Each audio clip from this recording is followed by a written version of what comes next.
السلام عليكم ومرحبا بكم. اش اخباركم؟ نتمنى تكونوا مزيانين.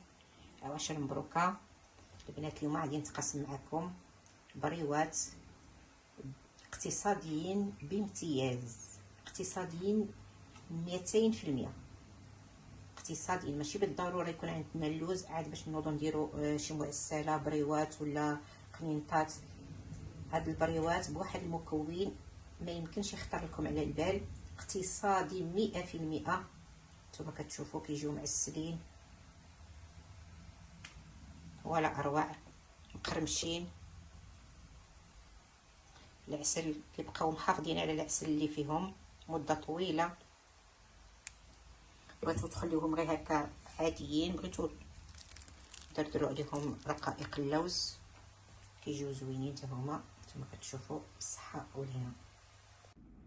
لهاد المعسله كنحتاجو مكون اساسي وهو كيف ما كتشوفوا معايا سكسو. عندنا واحد القدر ديال الكاوكاو اللي قليناه، بطبيعه الحال نقيناه وقليناه في الزيت وطحناه.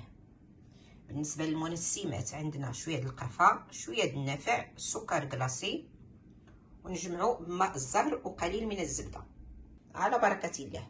في واحد الاناء غادي نخلط كلشي هاد المكونات، السكسو مع الكاوكاو مع هاد المنسمات، ونجمع بماء الزهر. بطبيعه الحال خصها تكون عندي الورقه، اي ورقه سواء اللي كنصاوبوها في الدار ولا اللي كنشريوها. انا عندي ورقه الفيلو على بركه الله.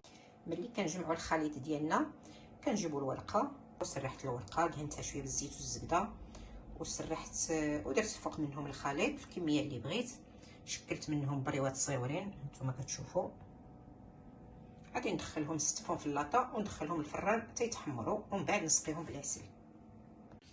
جمعت الخليط ديالي وشكلت منه بريوات صغيورين. هانتوما كتشوفوا هاد البريوات هادو صغيورين بورقه الفيلو.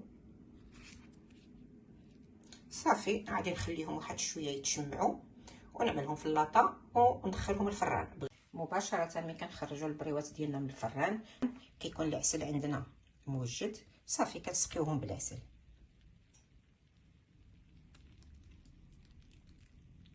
كنسقيوهم بالعسل هكا وكنخليوهم حتى يتشربوا ويبردوا في هذا العسل، عاد نديروهم في البلاطو.